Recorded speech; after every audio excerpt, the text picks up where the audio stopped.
Hi, and welcome to Mommy Diaries. This episode is brought to you by Nestle. We're still on the topic here, back to school.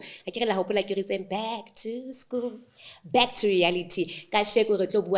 Educators and caregivers on how they can help our children to navigate their dreams. Charmain, Sibusiso, but I get the educators, but they look very funky.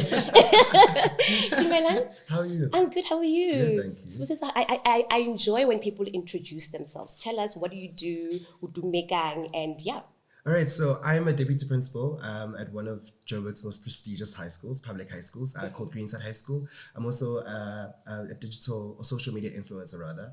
And yeah, I just sort of got into it. I've always wanted to become a teacher. So having to live my dream is one of my greatest, greatest pleasures.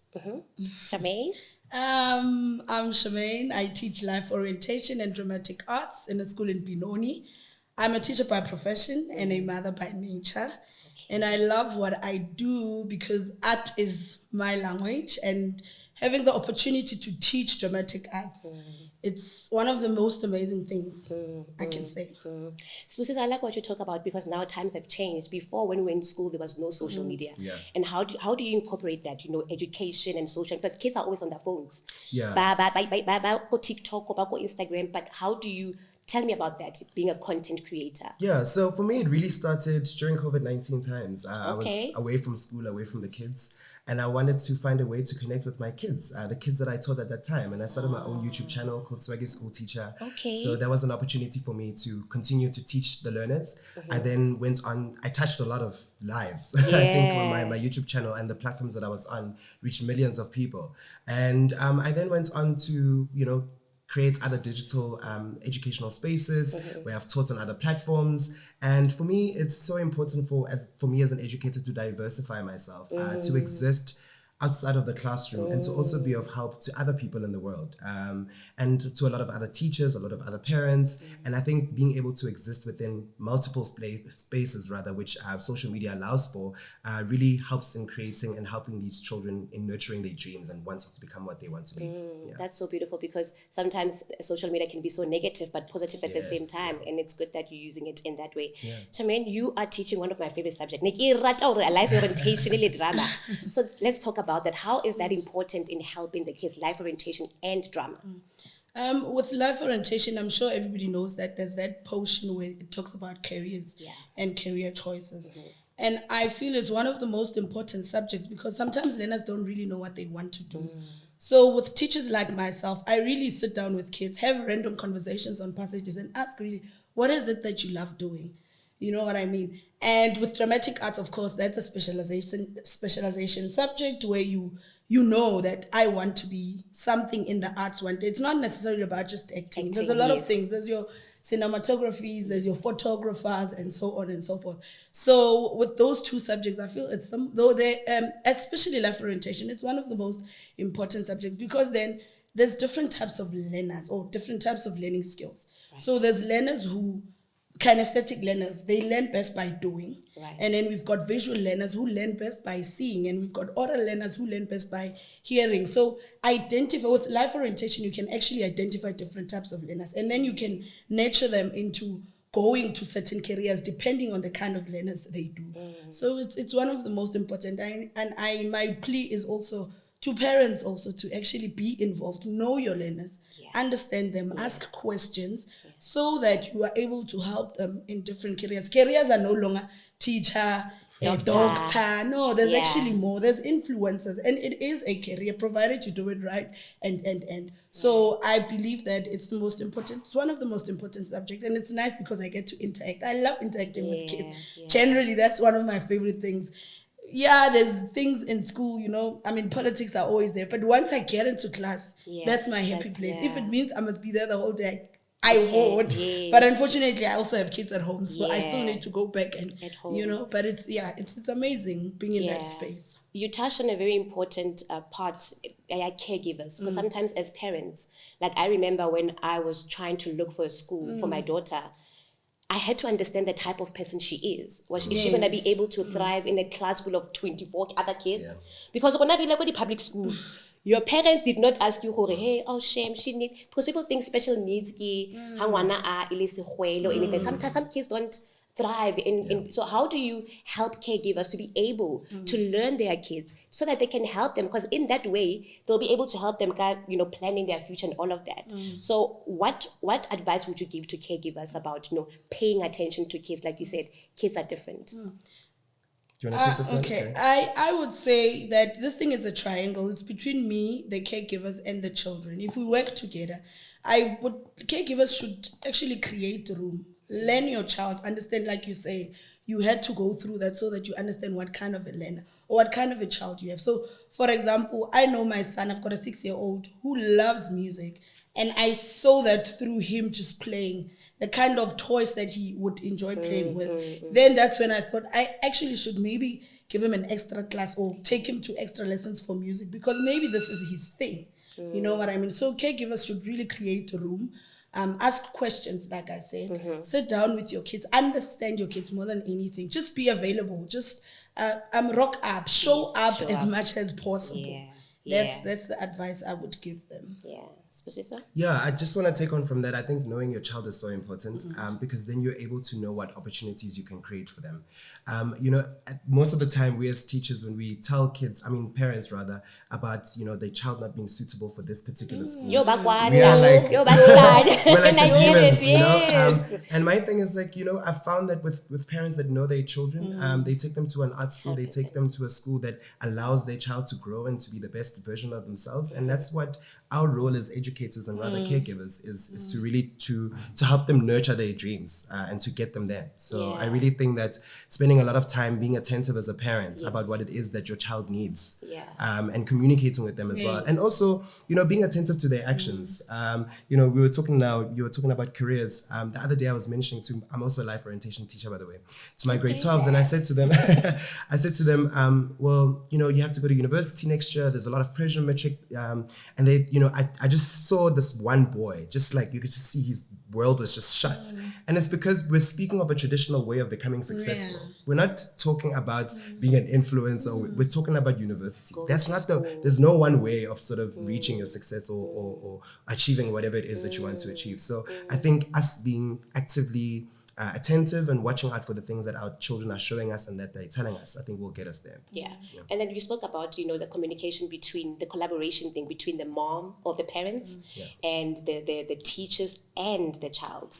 So sometimes, like you're saying, it becomes so difficult. How can we always, because my teacher sometimes laborean every time get so how can we collaborate? Because the best interest how can the caregivers collaborate with the parents in making sure that there is that open communication to help the child to be able to achieve their dreams? I think when parents think of communicating to the teachers of their children, they always think of, okay, I can only communicate when whether my child is doing well or not. And the teacher also thinks that the only time they can communicate with the parents is if the child has done really badly in school. And that's not always the case. Sometimes it's, I've noticed something about Thabo. What is happening at home? And I've noticed Thabo can draw. Why don't we get Thabo into an art club or doing something that they actually are, in love with, and to sort of help them with getting that dream or pursuing that passion or purpose that they have in life. So I really think that the collaboration is so important. And also I've seen it. I'm not a parent, but I've seen a narrative of a person or a parent rather who's been actively involved and positively involved in their child's life, and I've seen that child do so well for themselves. So I really think that the triangular that you're speaking about is very important. Collaboration is so important. And parents don't only have to collaborate with the school through SGBs. There are parent-teacher associations. There are other ways in which we can use parent skills within the school. We still need our parents, so we need our parents to be there and support their kids. And just to add of like how important it is that we collaborate. Imagine if we all, the three of us, put effort, because the goal is one. We just want this child to achieve, whether be it academically or if this person is more skilled than academics. If we all, the three of us, put more effort in this one goal, I think we can have a successful future. for our children. Now, so what are some of the highlights that you being an educator? You know, like sometimes maybe like you say you have a grade 12, and then one more like you will successful. Is that your highlight, or like what are some of your highlights as educators?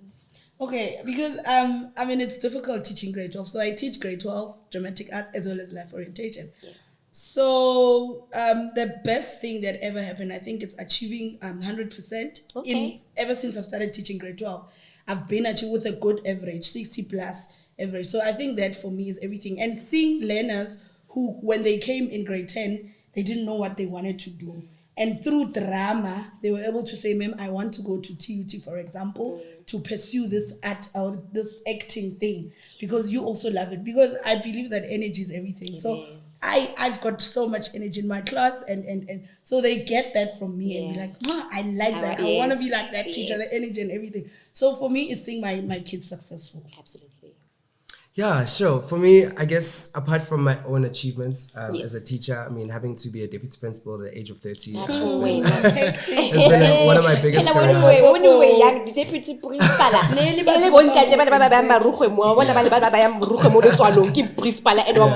even when you walked in, I'm like, principal, are you sure? Are you sure? Yeah, and I guess that's also great that I don't have to fit a particular persona. I can be myself. Yeah. But other than that, I think also just seeing my children do well for themselves. Yes. I'll tell you a story about Tiamo. There's a girl that I taught in my formative years of being a teacher, and she's always wanted to become a psychologist. Can I tell you, it's 9 years later, Tiamo is studying towards her master's in educational psychology. What? It's something that she's always wanted to do, and I've got so many stories like this. Sometimes it's not even about their academic achievements or their excellence, but it's watching Tabang become this great father, or watching him being an active father or an active citizen and doing, really great things in society as well. So watching them, blossom and becoming, because what we do at a school is that we really try and create a holistic environment. Yes, we are trying to push academics. That is the business of the day, but there's so much more. There's so much nurturing that takes place. So because after all, absolutely, So I just want to add, when he speaks about Tabang and them, there's also a boy at school, one of those boys, when you see him, I have a boy like that. He came to our school and not every teacher understood him. So I was able to sit down with him and like, what's going on?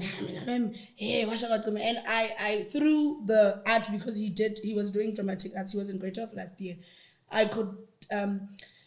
I get to understand what is going on, and he could show me the love for art and whatnot. Then I took him to a Stanford. I don't know if you know the competition, Stanford for actors or young actors. And he came back with a silver certificate, meaning he achieved 80% and above.